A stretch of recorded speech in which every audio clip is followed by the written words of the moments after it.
So let's get back to this. Breaking news. Special counsel Jack Smith asking the judge to dismiss Trump's D.C. case.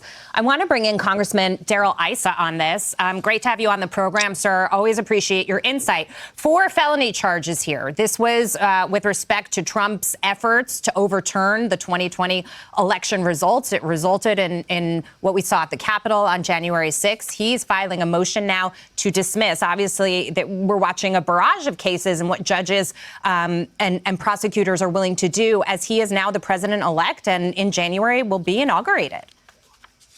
Well, you're exactly right. With the exception of New York, where they're never going to give up and they want to know if they could, shoot him after he's in the grave 20 years from now, if necessary. The rest are using the common sense. The Supreme Court has spoken loud and clear that his actions as president are not open to that in the past or in the future. You understand, Smith is only dismissing that which he was going to lose if he went to court with anyway. Yeah, that's the big point, Congressman. You took the words right out of my mouth. I mean, the Supreme Court basically said to him, lose the case. I mean, you're be done with the case, dismiss the case. You're going to lose it. We've made the ruling on this. And then he tried to change it a little bit so he could sort of, sneak it in under the door or something. Obviously, that was not going to work. So to me, is this a question of, look, the law has finally hit him, or is it the case that he has just seen definitively through what happened in the election? America has said, stop it with all this lawfare, put it to rest. We've elected our president. I think he wants to get some amount of his own credibility back by acting like he's actually following the law. But he didn't follow the law. He abused the law. This series of events over 4 years is the reason that the House of Representatives has a committee on the weaponization of government. And that committee is headed by Jim Jordan, is not going away. We're going to have to continue to dig deep into the weaponization. Even at the State Department, we're going to have to dig into it where, they're in mourning because their candidate didn't win. Yeah. Ladies and gentlemen, boys and girls, freedom lovers of all ages, welcome to another electrifying episode of The Daily Riff, the show where we riff on the news, expose the nonsense, and serve up a truth hotter than a backyard barbecue in July. All right, folks, today is one for the history books. And not just any book, this one's going straight into the how not to overplay your hand. Because after years of witch hunts, kangaroo courts, and media-driven mob trials, Jack Smith, the Democrats' very own prosecutor-in-chief, has officially dropped every single charge against Donald J. Trump. That's right, all of them. They're gone faster than a Clinton email. Now, before we dive into this delicious buffet of irony, let me just say, I told you so. Oh, don't give me that look. You knew it too. From day one, this whole charade reeked worse than expired tofu.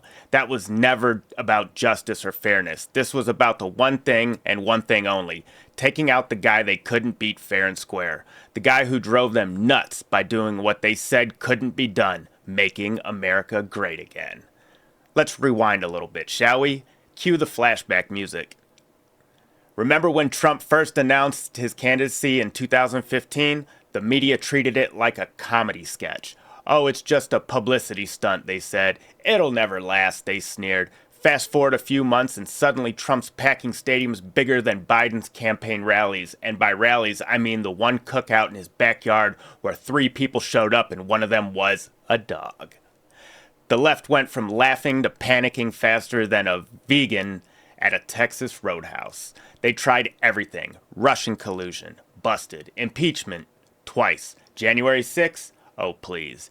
Every time they threw something at him, it boomeranged right back. It's like the Democrats were auditioning for America's dumbest political stunts. But the piece de resistance, the crown jewel of their obsessive Trump vendetta, was the Jack Smith saga. This guy, who, by the way, was hyped up as the legal equivalent of Rambo, came in swinging subpoenas like a cowboy at a saloon fight. And what did he find? Nothing. Zero. Zilch. Because you know what's stronger than their lies? The truth. Here's the thing that left never understood about Trump, and honestly, about us, the American people. You can't break someone who's built on something real. Trump wasn't some Washington insider greased up with special interest. He didn't play their game. He called it out. He said the system is rigged, and boy did he pull back the curtain on just how rigged it really is. Now let's talk about we the people, because that's who really won today. You see, this wasn't just a victory for Donald Trump. No. This was a victory for all of us, for every mom and dad who's sick of their tax dollars funding nonsense, for every small business owner crushed by regulations while billion-dollar corporations get bailouts, for every patriot who's been told they're deplorable just for loving their country. This is our moment. And let's not forget the media's role in all of this. Oh, the media, our noble watchdogs of democracy, or as I like to call them, the PR department for the Democrat Party.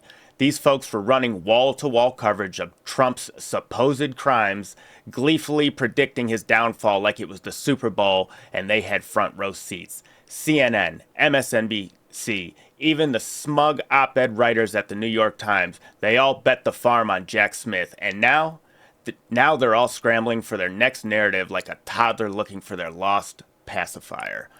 And don't even get me started on the Hollywood crowd. You know, the same folks who think playing make-believe qualifies them to lecture us on geopolitics. These people were practically popping champagne at every fake indictment. Finally, justice, they'd tweet from their private jets en route to their carbon-neutral award shows. Spoiler alert, justice just called, and she said, "You got the wrong guy." Now, some of you might be wondering, John, why didn't this stick? Why didn't Jack Smith back down? I'll tell you why. Because when push comes to shoves, facts still matter. Evidence still matters. And as much as the left tries to gaslight us into thinking otherwise, you can't manufacture crimes just because you don't like someone. Not in a country built on the rule of law. You see, Trump didn't win today because he's some kind of untouchable superhero. He won because the truth was on his side. He won because millions of Americans like you and me refused to buy into the lies. We stood by him not because we worship him, but because we believe in what he represents, a system that works for the people, not the elite. And let's face it, the left underestimated him again. They thought they could wear him down, isolate him, make him give up, but Trump is like that one uncle at Thanksgiving who just won't quit. You can roll your eyes, you can try to ignore him, but he's not going anywhere. And thank God for that, because he's got the kind of spine this country needs. Now let me make one thing clear. This isn't the end of their games. No. The Democrats are like that bad sequel no one asked for. They're gonna keep trying, folks. They'll probably find some other absurd angle to attack him. Maybe they'll accuse him of jaywalking in 1987 or not recycling his Diet Coke cans. Who knows? But here's the kicker. Every time they try, they just make him and us stronger. Because at the end of the day, this isn't about left versus right. It's about the establishment versus the people. And the people are waking up. We see through the lies. We're realizing that the same folks who scream about democracy are the ones who tried to rig it against a man who dared to represent the forgotten majority. So here's my advice to the left. Give it up. Go home.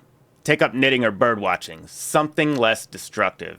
Because the more you go after Trump, the more you expose yourselves for what you really are. A desperate, power-hungry clique that can't handle losing control. And to Jack Smith, wherever you are, let me say this. Better luck next time, buddy. Maybe stick to prosecuting actual crimes instead of staging political theater. Just a thought. And to President-elect Donald J. Trump, if you're listening, and I know you probably are, thank you. Thank you for fighting the good fight. Thank you for standing tall when so many would have folded. And thank you for reminding us that truth, courage, and a little bit of Queen swagger can take down even the biggest swamp creatures. So here's to Trump, here's to America, and here's to all of us who refuse to back down. Stay loud, stay proud, and remember, the truth will always win in the end. Pam Bondi, what she said in the run-up to the election is that you had to go after the prosecutors that came after him. You had to go, and this is McCabe, this is Comey, this is Weissman, this is all the guys over at MSNBC, this is Jack Smith, this is Lisa Monaco, this is Merrick Garland. Yes, she said it, and in confirmation they ought to ask about it. This is not a witch hunt. This is not revenge. This is not retribution. It has nothing to do with that. You must wring this out of the system. This can never be allowed to happen again. They went after President Trump, and they wanted to imprison him for 20 years. If we had lost on Tuesday the 5th, the next day, Jack Smith, the wise guy, was going to drop a superseding indictment. That's that 168-page report of nothing but a tissue of lies. So, Jack Smith, you've already resigned. You're quitting. I know you're going to try to run back to The Hague, but, bro, you better run to a place they don't have an extradition treaty, because you are not just going to be investigated. Ultimately, you're going to be indicted, and you're going to be tried. Okay? You guys, all you guys put so many people in bankruptcy. What is good for the goose is even better for the gander, and you're going to find out. And they're putting the team over justice today, not for retribution. They're putting the team over justice to make sure we set things right, and this is never allowed to happen again, what happened to President Trump and the people around President Trump in the future. We're going to wring it out of the system. As sure as the turning of the earth. Planning to do. I mean, one of the things that Russ Vought is advocating for is the elimination of all the post-Watergate norms in order to weaponize the DOJ. And he also is somebody that's advocating for deploying the military against U.S. citizens in order to quench dissent or protest. So when you have a guy like John McEntee and that database, part of the pre-vetting isn't just, they check off all the boxes in terms of like their professional skills. It's also that, they're sufficiently loyal that they will allow us to do all these things that otherwise would be illegal or not allowed to be done. And the thing is, you can't say that enough. And I want you to say more about that, because you're talking about deploying the U.S. military. Remember, Mark Esper, who was Donald Trump's Secretary of Defense for a while, told him, no, you cannot shoot American citizens. You can't have the military shoot American citizens. He's going to replace people in the Department of Defense with people who will say you can, and that you can deploy the military against protesters, that you can arrest journalists for reporting things that Donald Trump doesn't like. That's it for today, folks. Don't forget to subscribe, share, and tell your liberal cousin to tune in, because they could use a little truth in their life too. Until next time, keep riffing, keep fighting, and keep believing in this amazing country we call home. God bless you guys. We'll see you on the next one. Peace.